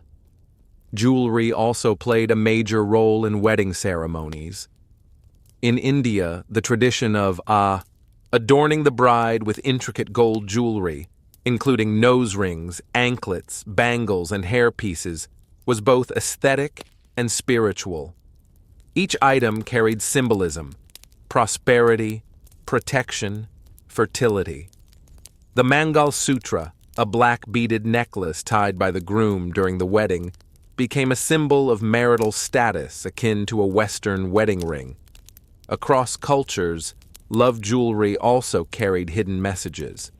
In Renaissance Europe, posy rings were engraved with romantic verses or secret phrases, some inscribed inside the band, visible only to the couple. Others held compartments with miniature portraits, locks of hair, or perfumes. Jewelry, in this sense, became an archive of emotion, a compact relic of memory, intention, and bond. It was the tangible form of something invisible: trust, devotion, connection, worn close to the skin, kissed in moments of longing, passed from generation to generation. It whispered, "You are not forgotten. We are still linked." And long before vows were written down, they were etched in metal and worn with pride. Throughout ancient history, jewelry didn't just decorate the body, it connected it to the divine. Adornments were often charged with spiritual meaning, used not just for beauty or wealth, but to invoke blessings, protect against evil, and mark sacred roles. A necklace was rarely just a necklace. It was a prayer, a barrier, a silent conversation with the gods. In ancient Mesopotamia, priests and priestesses wore elaborately designed pectorals and headpieces during rituals. These weren't accessories. They were spiritual uniforms crafted to mirror celestial forms or mythological creatures. A single bead might represent a planet. A clasp might depict a god's weapon. Jewelry served as a way to physically embody cosmic order. Egypt took this even further. High priests wore items designed to channel the power of the gods. The Menet necklace, for example, was not only decorative, but believed to bring fertility and divine favor. Worn by priestesses of Hathor, it was often shaken like a rattle during ceremonies to please the goddess. The famous Usech collar, seen in countless Egyptian paintings, was a solar symbol, its curve mimicking the path of the sun god Ra across the sky. Across ancient India, jewelry played a vital role in both Hindu and Buddhist traditions. Earrings, bangles, and anklets were thought to stimulate energy points on the body, aligning the chakras and promoting spiritual well-being. Gold was associated with purity and immortality, often reserved for deities and sacred rites. Statues of gods were adorned with intricate gold jewelry, echoing the belief that the divine deserved and demanded earthly riches. In the Americas, the Maya and Aztecs viewed jade as a sacred stone far more valuable than gold. It symbolized life force, breath, and divine energy. Priests wore jade pendants shaped like deities, and rulers were buried with jade in their mouths to carry their soul into the afterlife. Even in early Christianity, amulets and medallions inscribed with crosses or saints' images were worn to ward off plague, demons, or temptation. Jewelry here wasn't just pious, it was protective. Whether worn by a humble farmer or a high priest, ancient spiritual jewelry spoke to a shared human impulse, to seek protection, favor, and meaning from beyond, a sacred shimmer, a divine thread, a way to carry the heavens not in the sky, but around your neck. As ancient civilizations rose and fell, their jewelry remained, buried in tombs, hidden in ruins, or passed hand to hand across generations. What started as beads on a string evolved into something far more powerful, a vessel of memory, a statement of identity, and sometimes the only clue left behind. In burial sites from Scandinavia to Nubia, jewelry offers intimate portraits of the dead. A brooch might reveal cultural origin. A ring might suggest marital status. A necklace made of mixed materials, adorning the bride with intricate gold jewelry, including nose rings, anklets, bangles, and hairpieces, was both aesthetic and spiritual. Each item carried symbolism: prosperity, protection, fertility. The Mangal Sutra, a black beaded necklace tied by the groom during the wedding, became a symbol of marital status, akin to a Western wedding ring. Across cultures, love jewelry also carried hidden messages. In Renaissance Europe, posy rings were engraved with romantic verses or secret phrases, some inscribed inside the band, visible only to the couple. Others held compartments with miniature portraits, locks of hair, or perfumes. Jewelry in this sense became an archive of emotion, a compact relic of memory, intention, and bond. It was the tangible form of something hint at long-distance trade or migration. Even the way jewelry was worn, layered across the chest, looped through hair, or hidden under garments, tells us how people saw themselves and how they wanted to be remembered. And remember, these items were meant to outlast their wearers. They were passed on as heirlooms, tokens of continuity in times of change. A mother's pendant might be worn by her daughter on a wedding day. A warrior's ring might be buried with his son. Jewelry became a bridge between past and present, often more durable than stories, more personal than monuments. In times of exile or crisis, jewelry was also a means of preserving identity. During the fall of cities or forced migrations, people took only what they could carry, and jewelry was both portable wealth and emotional ballast. A simple bangle might hold more meaning than an entire home left behind. The materials themselves aged gracefully. Gold doesn't rust, gems don't rot. So jewelry, unlike textiles or food offerings, could survive millennia. And in doing so, it preserved human fingerprints, not just physically, but metaphorically. You can almost feel the pride, the love, the ritual, and the pain in every scratch, clasp, and missing stone. Even today, we echo these ancient instincts. We inherit wedding rings. We wear necklaces with initials. We place lockets near our hearts. We keep jewelry in boxes not for their market value, but for the people they remind us of. So as we look back at the origins of ancient jewelry, we're not just studying fashion or metallurgy. We're studying human longing. The longing to be seen, to be protected, to belong, and ultimately to be remembered. Wrapped in gold, strung in shell, cast in bronze, the story of jewelry is the story of us, durable, personal, eternal.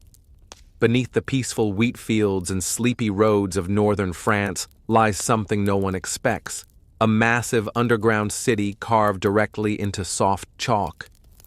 Just outside the village of Naours, near the Somme River, sits one of the most unusual archaeological mysteries in Europe, a sprawling subterranean labyrinth made up of over 300 rooms, stretching more than 3 kilometers in length.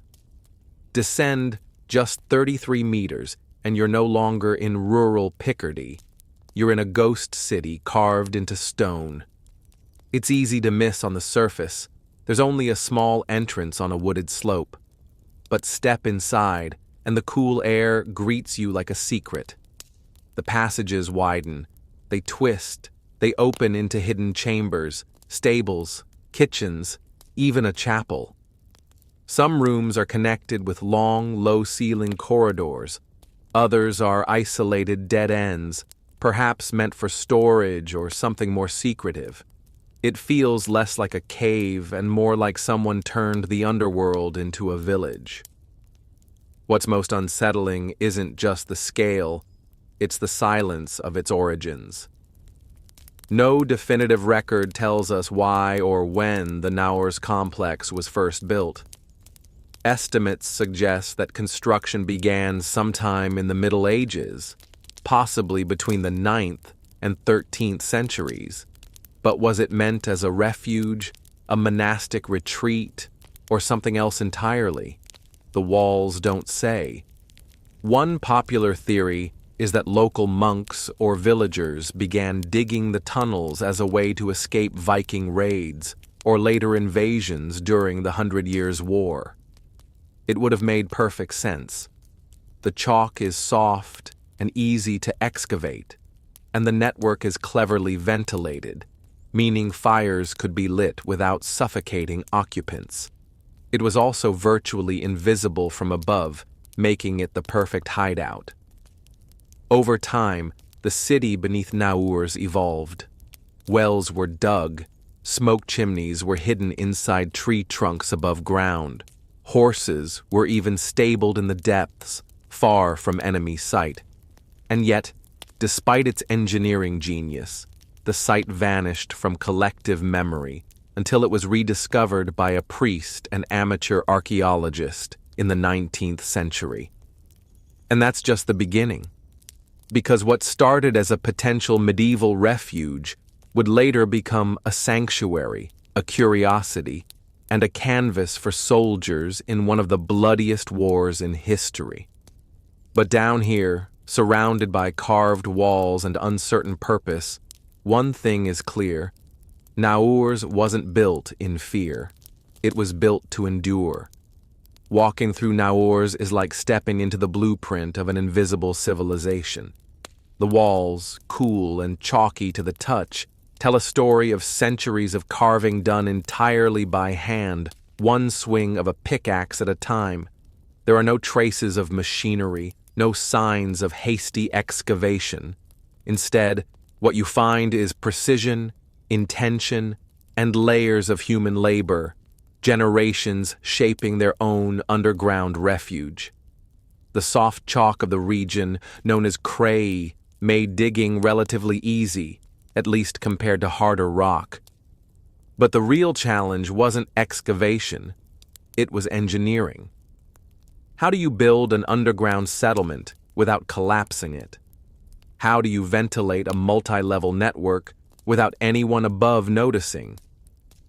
The people of Naur figured it out. The rooms are arranged with uncanny logic. There are living spaces small enough to warm with body heat or a fire, storage rooms where food could be kept cool for months, and communal halls that suggest some kind of organized, even planned society. Below the surface, entire sections. The rooms are arranged with uncanny logic. There are living spaces small enough to warm with body heat or a fire, storage rooms where food could be kept cool for months, and communal halls that suggest some kind of organized, even planned society. Below the surface, entire sections were reserved for animals, especially horses, indicating that whoever used it intended to live underground, not for days, but for weeks or longer. Most striking are the ventilation shafts. Dozens of them snake from the depths to the surface, hidden among the trees and foliage above.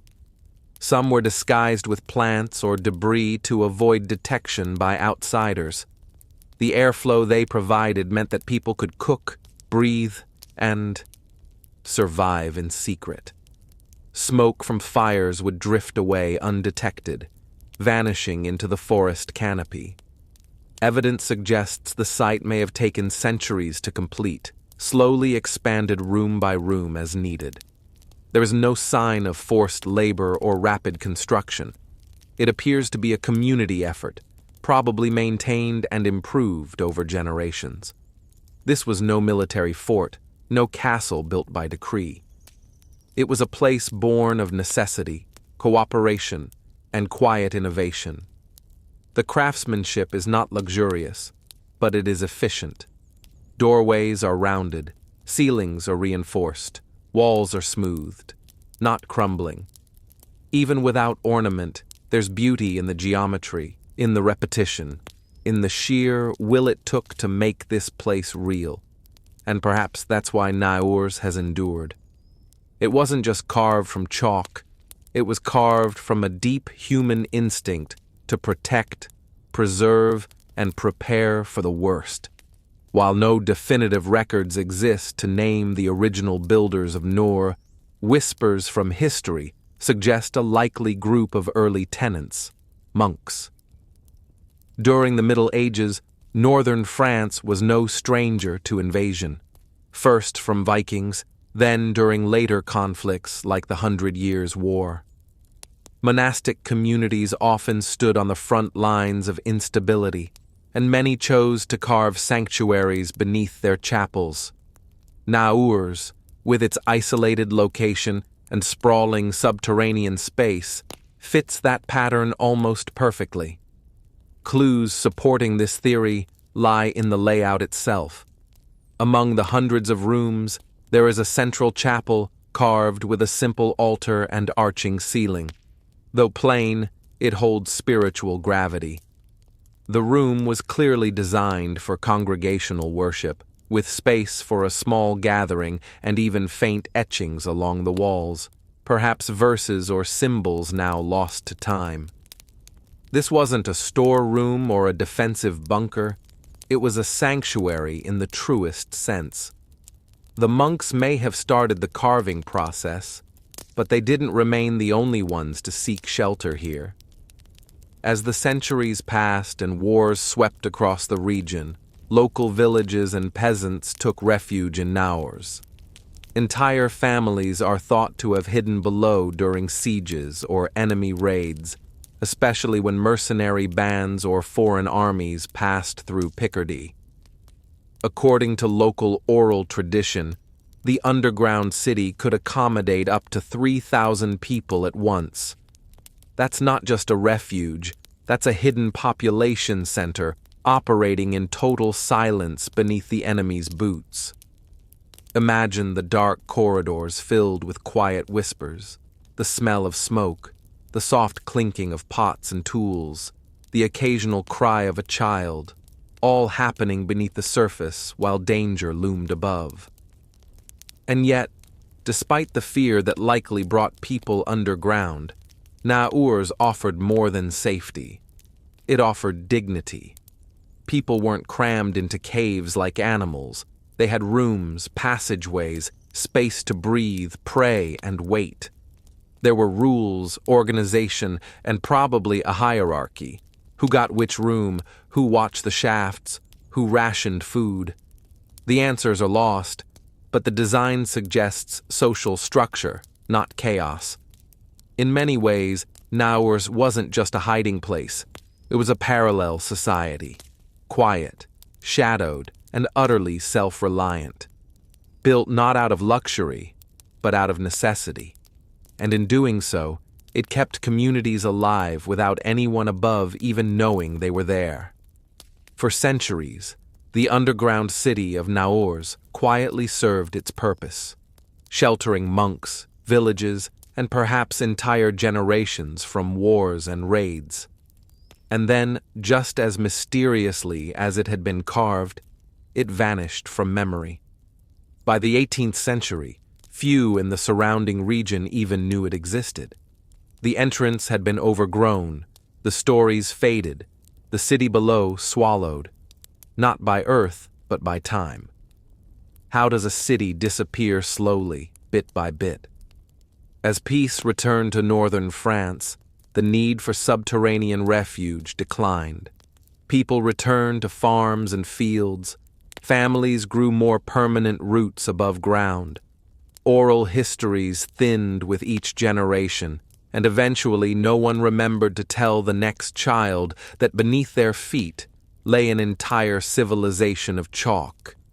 There's no record, of its use during the Napoleonic Wars, no mention during France's Revolution.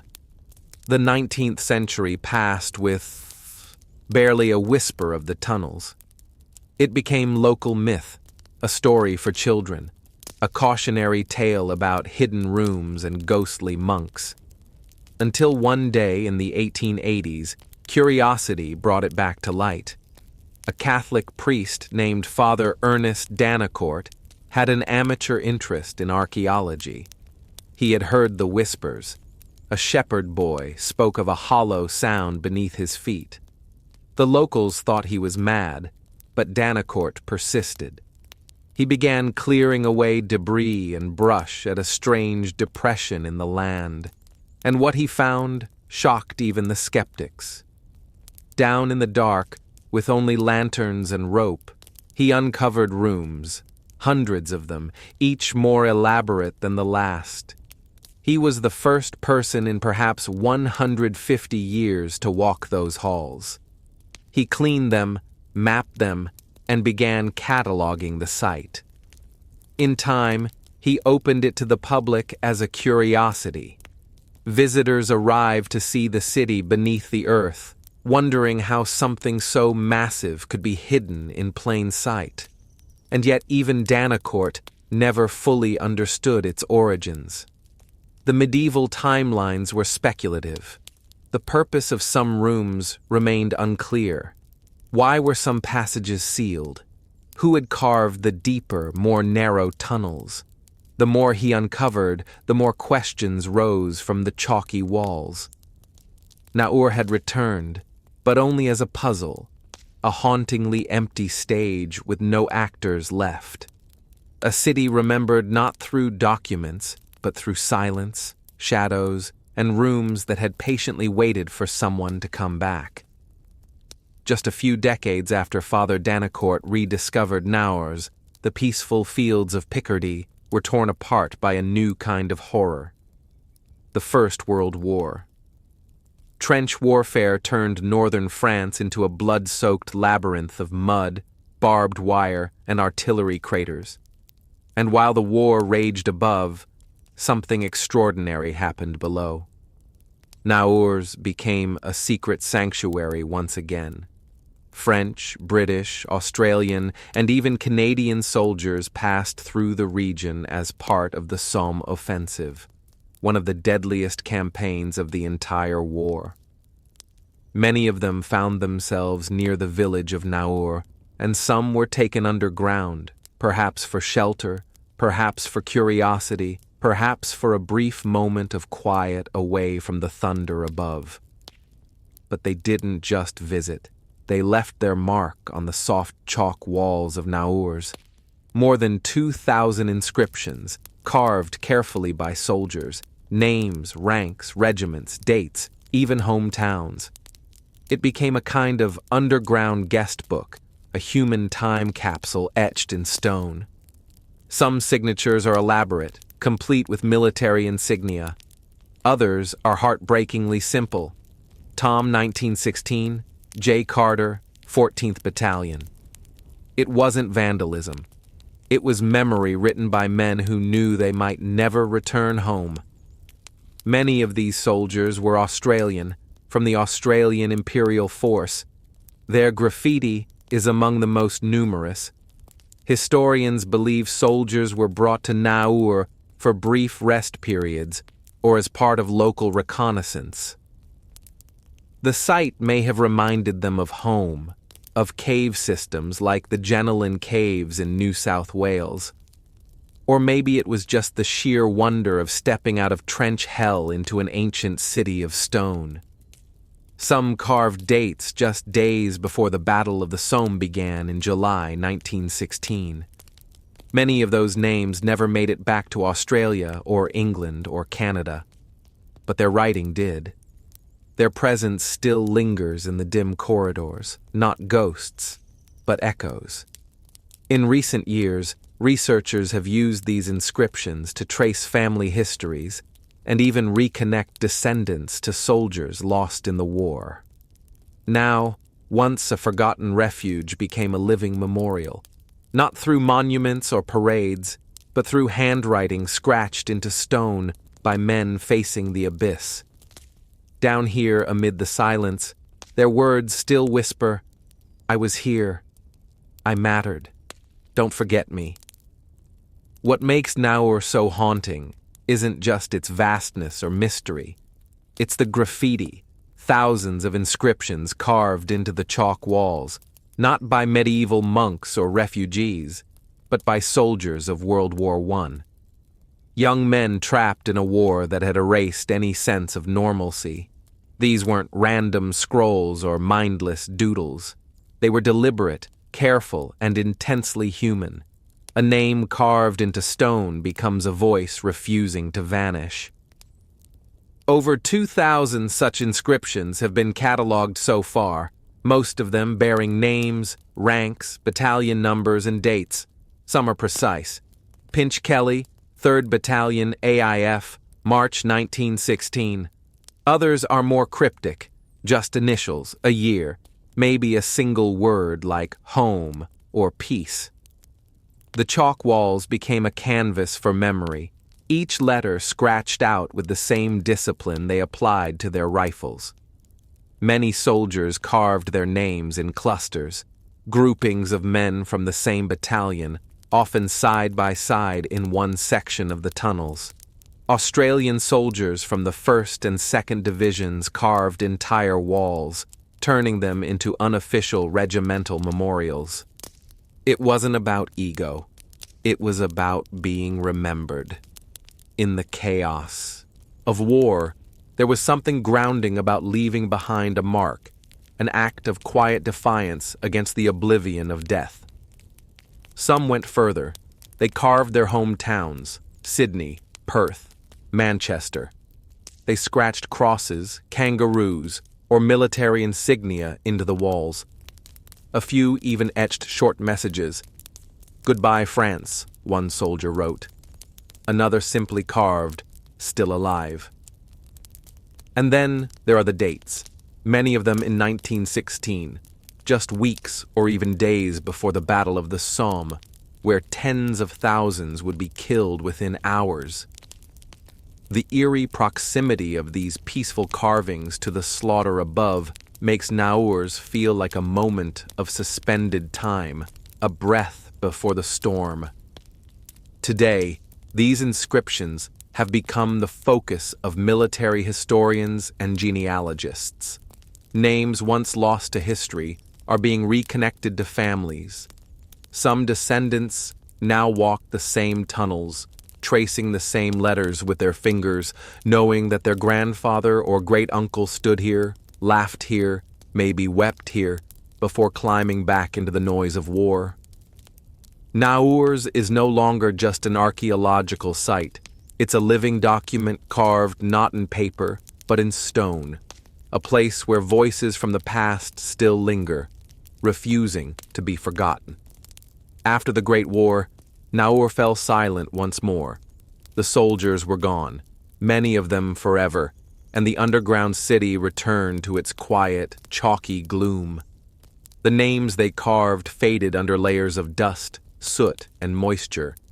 The once active tunnels became a curiosity again, visited occasionally, but mostly forgotten by history. Peace, it seems, also has a way of burying things. In the decades that followed, the underground complex saw sporadic attention. It was reopened to the public during the interwar period and again after World War II.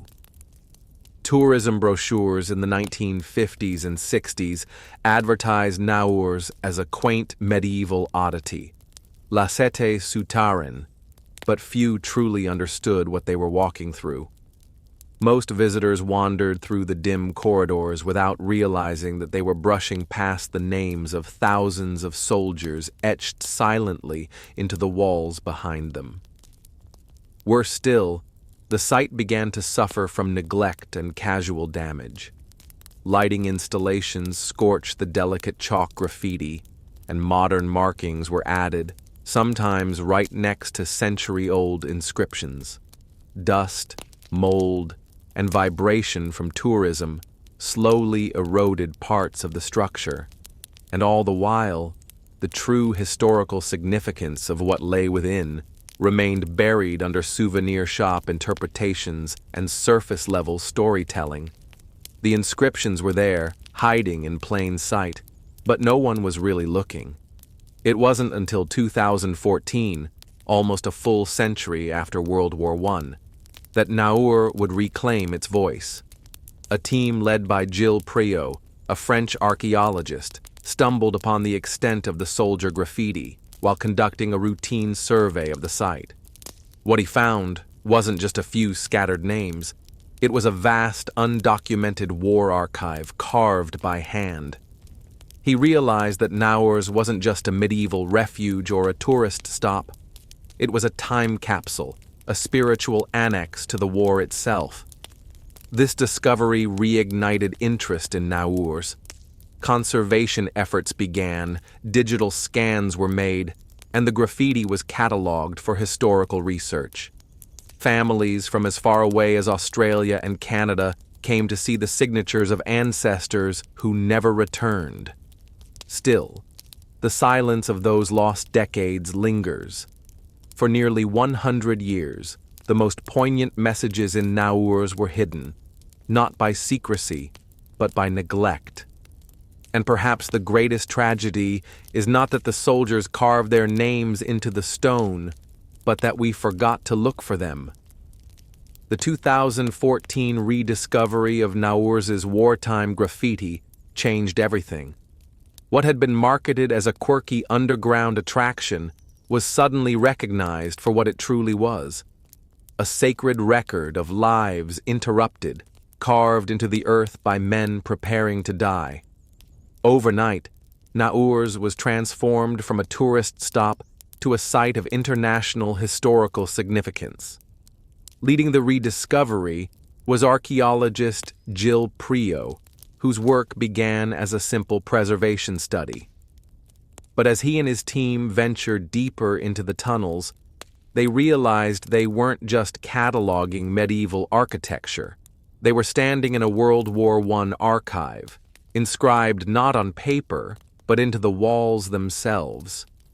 The team found over 2,000 names, many from the Australian Imperial Force, meticulously carved into chalk between 1916 and 1917. Priault described it as the largest underground concentration of First World War inscriptions ever found. It wasn't just a few soldiers passing through. It was a steady stream of men taking shelter from the war above and leaving behind their final thoughts in stone. The discovery sparked an international response. Researchers began cross-referencing the names with military records, identifying individuals, units, and fates. Families in Australia, the UK, and Canada were contacted. Some learned for the first time that their grandfathers or great-uncles had passed through Naur. Others discovered that the names on medals and telegrams were etched into chalk half a world away. Meanwhile, efforts to restore and preserve the site accelerated. Sections of the underground city were scanned using 3D imaging. Lighting was improved to protect the chalk walls, and interpretive displays were updated to reflect the site's new significance. Portions of the inscriptions were sealed off from visitors to prevent further erosion. What emerged was not just a story of archaeology, but one of reconnection. People came to know, not to marvel at stone walls, but to touch history, to trace a carved name with their fingertips and feel, just for a moment, the heartbeat of a long-dead soldier. It wasn't just about honoring the dead. It was about listening to what they left behind. Through these efforts, Naurs was no longer a forgotten footnote. It became what it always was, a message in the dark, waiting patiently for the world to remember. Today, the underground city of Naurs is more than just a marvel of medieval engineering or a relic of wartime memory.